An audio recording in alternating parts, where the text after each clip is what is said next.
Hello everyone, and thank you for clicking on the video. My name is Daniel Coffeen, and in this video series I give you tips and advice on what worked for me in Ranger School. If you haven't seen the first video, make sure you check out this link right here. This week we're talking about mountain phase.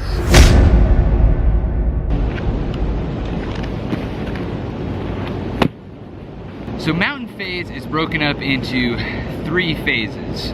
There is mountaineering phase, where you learn all of your mountaineering techniques and the different procedures for going up and down mountains that you're going to need to know for your FTX.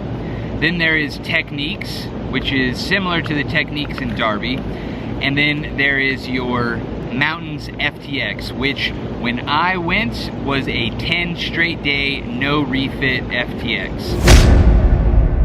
So the biggest difference between Derby and mountain phase is that in Derby it was primarily focused on squad level tactics.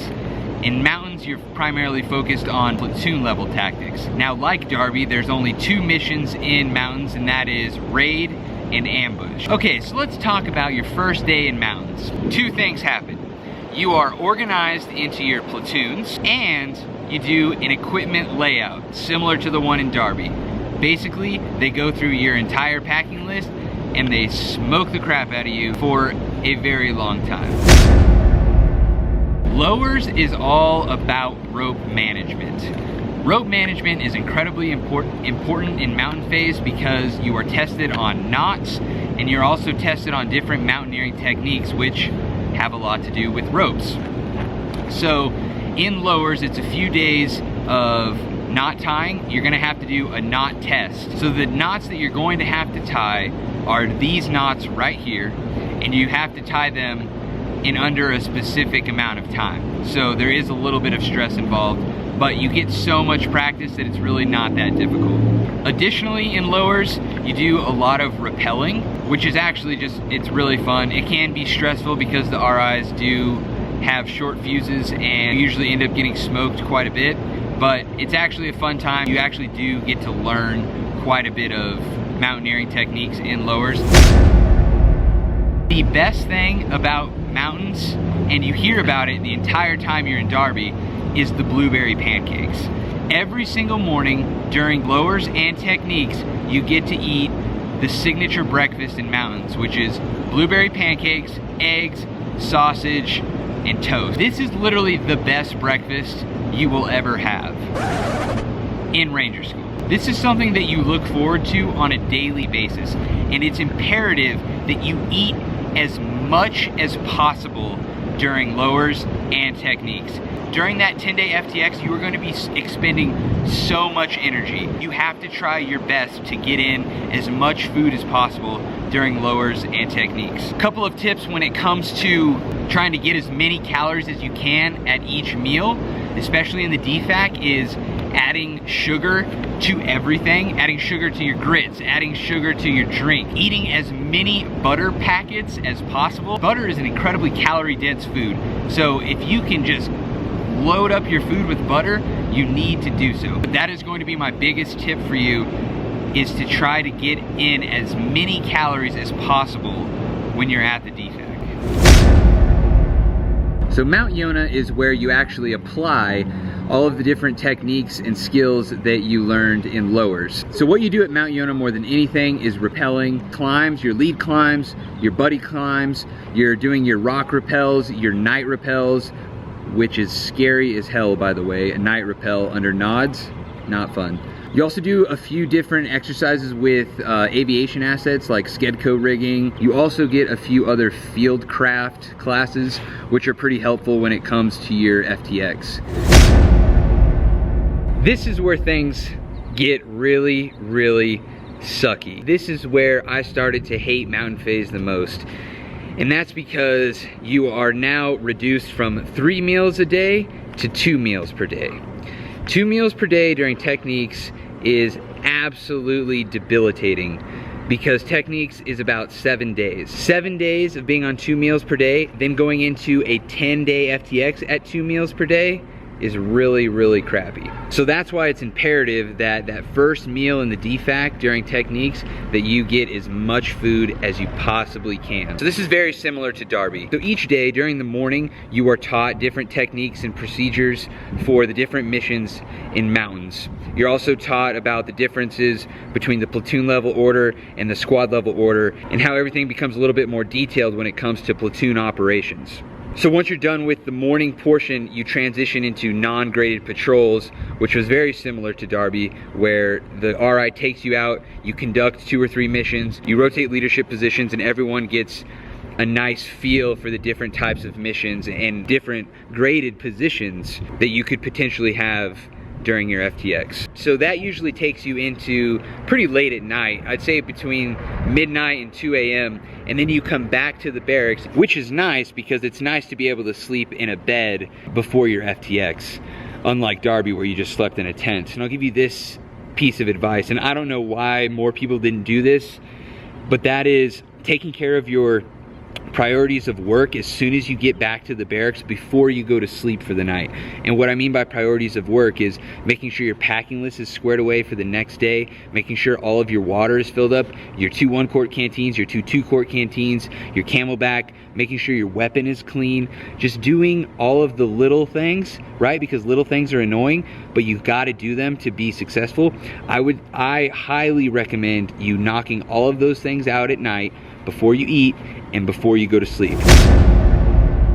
I guess this would also be a good opportunity for me to bring up the different cliques that you will see forming within your company at Ranger School. There's the Lieutenant Mafia, right? Usually like all the eye-bullet guys, like they just kind of hang out. And let me tell you, those guys they know what they're doing. Like those are the smartest dudes there, because this is what they do for like 18 weeks is prepare for Ranger School before they get there. Then there's the Bat Boys, right? All the guys from Ranger Battalion, and they are a little uptight just because they're in Ranger Battalion and the rest of us aren't. You know, we're regular Army. We're just like second-class citizens to them, and I get it. They're in a really, really awesome organization.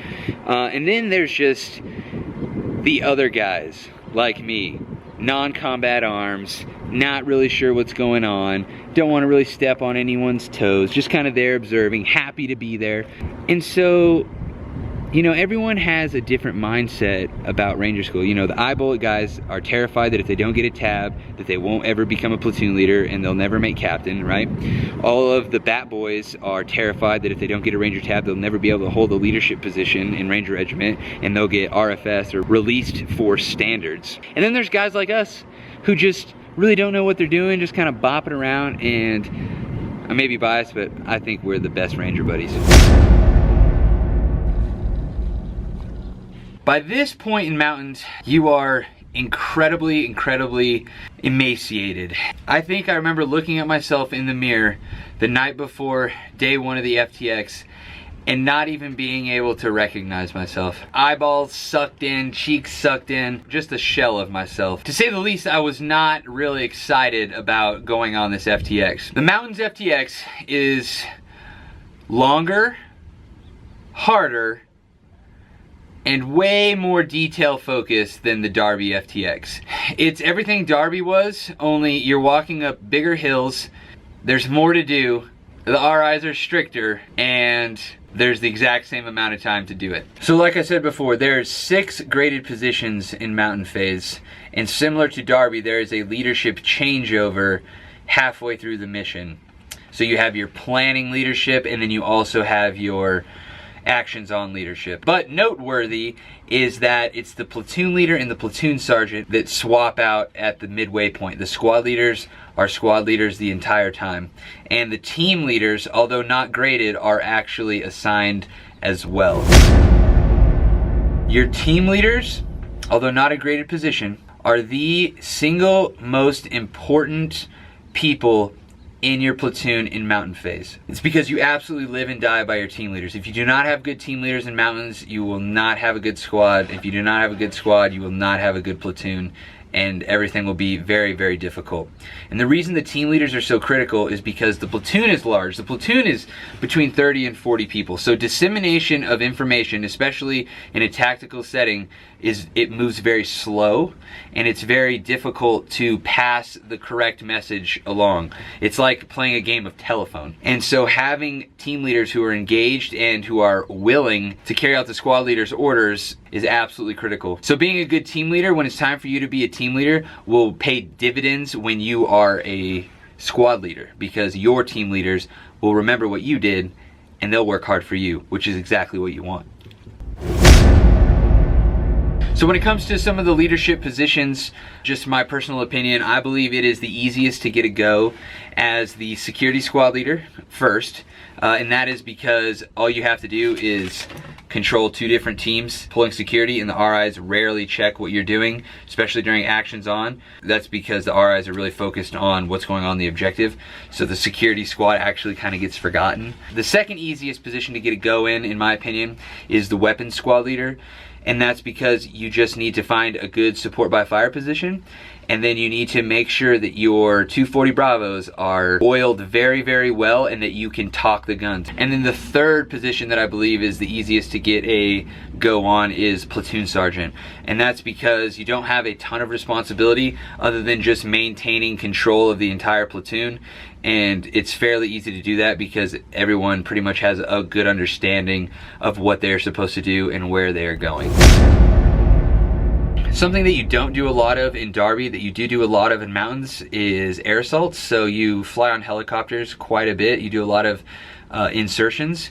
And that can be good and bad. It's good because you don't have to walk as far, but it's bad because you always have to walk far, and you have to create a manifest for your entire platoon, meaning first name, last name, MOS, social security number. I would recommend making a manifest for your entire platoon, laminating it, and just having that with you at all times to give to the crew chief. This is one of the most difficult parts of mountain phase, and that's because this is the first time that you are doing it for real. You are live. So there's a lot of different ways to establish a patrol base.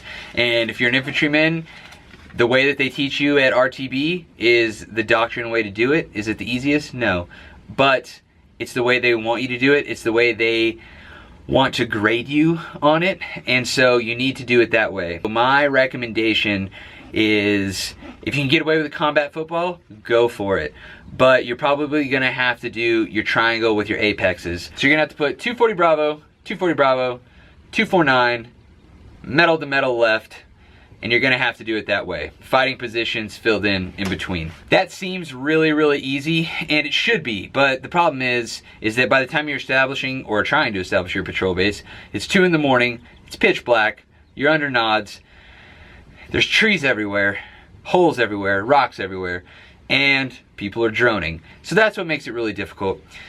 One tip I have with occupying your patrol base is to take Q-tips, infrared chem light, break the IR chem light, and then dip the Q-tips in the IR, and then have your weapons squad leader and your platoon sergeant literally breadcrumb Q-tips all the way around the patrol base at all the different fighting positions and all the apexes, so people know where they're supposed to go. That really worked well for us. I would also recommend in placing an LPOP, a listening post, observation post, because your patrol base will get hit at night by OP4 and you'll have to conduct battle drills, so having that LPOP out there will definitely help provide early warning. I would recommend putting your slit trench, aka your bathroom, next to a tree so that you can hold on to the tree, lean back, and do your business. This is a tip that I give everyone that's going to Ranger School, and I think it's incredibly important, and it may be common sense. So that's having a specific uniform for your missions, one that you're going to get wet, that's going to be going through poison ivy, that's just going to be nasty. And then you have your uniform that is for the patrol base, and that's just your uniform that you're going to sleep in and not be wet and just kind of be able to relax in. Not that you do much relaxing in the patrol base, it's just nice to not be in your own filth. Okay, so these next tips are going to be for your patrol base operations in the morning. So first thing you do when you wake up in the morning is you eat an MRE at about 5 a.m. Second thing you do is your sensitive items, inventory, and layout.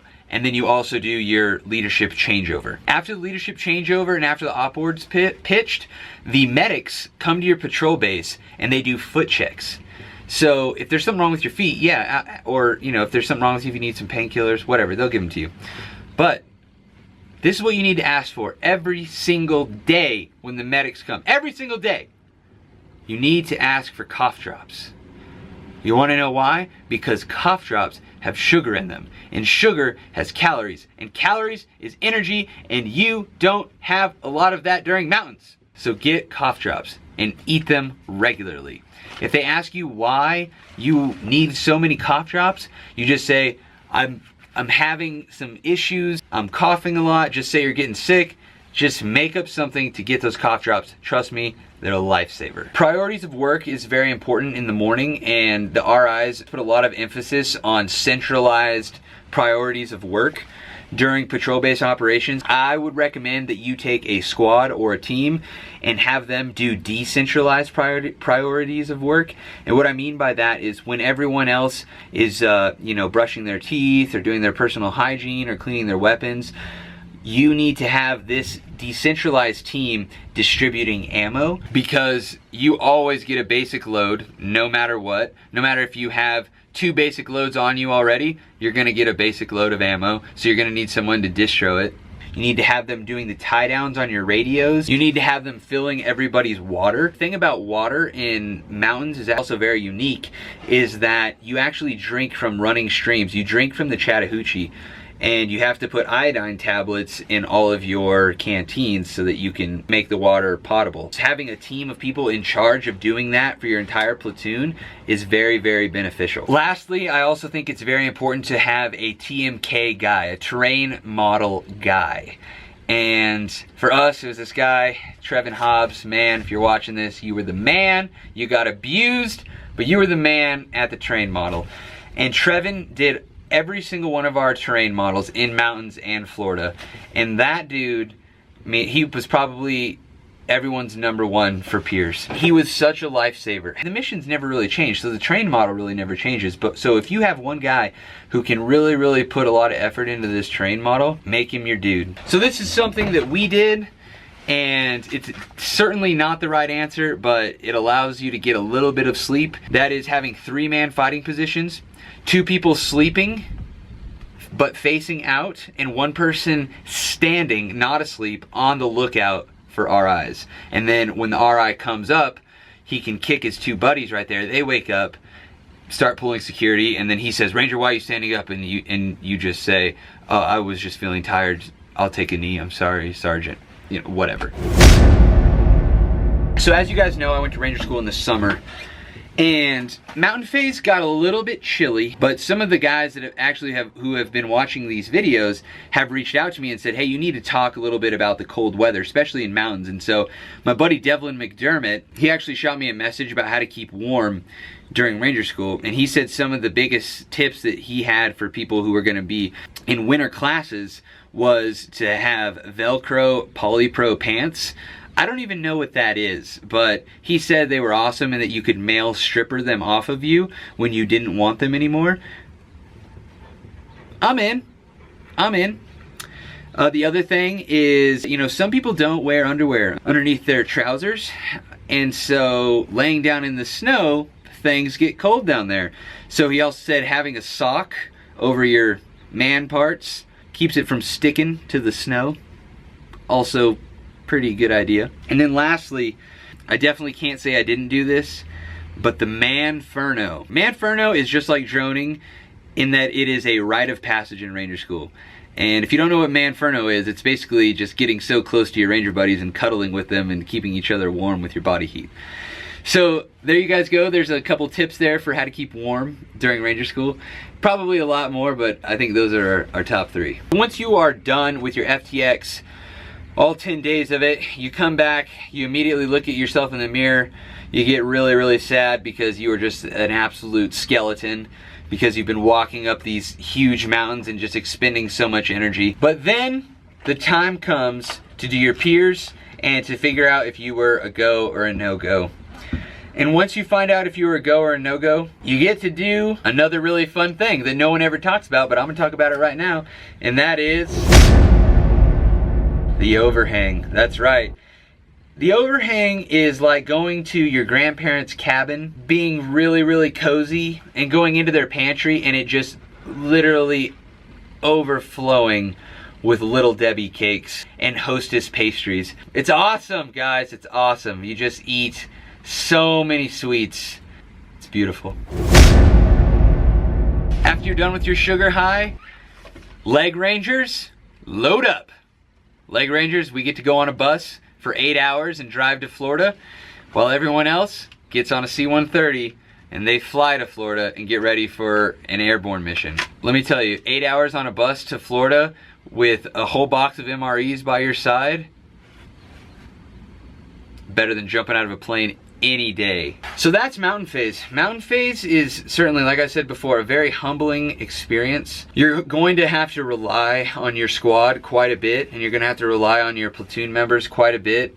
And there's gonna be people that are gonna not wanna put forth effort, and those are the people that you're gonna have to peer out of your squad, because when you get to Florida, you have to be a well-oiled machine. So Mountains is still one of those times where you are, getting to know people and understanding how they work and adjusting your leadership style to best suit their needs. That's a constant theme in Ranger School too, is being able to adjust your leadership style to different people's attitudes, because you really find out who people are when they're extremely hungry and extremely tired.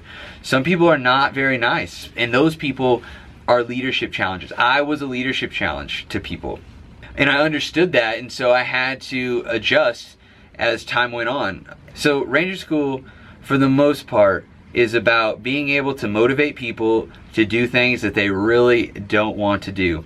And Mountains, I would say, out of any other phase in Ranger School, it's going to be very difficult to be able to motivate people, because wanting to walk up hills with a huge 240 around your neck is not high on people's priority list of things that they want to do. And so you're really just going to have to try to motivate them and just, make people feel important, make them feel like they're part of the team, and everything will be all right. So I want to thank you all for watching this video.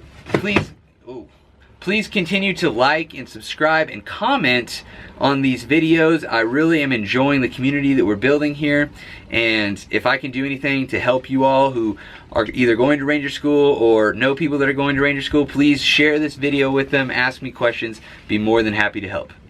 Thanks again, and in the next video we're going to talk about Florida Phase.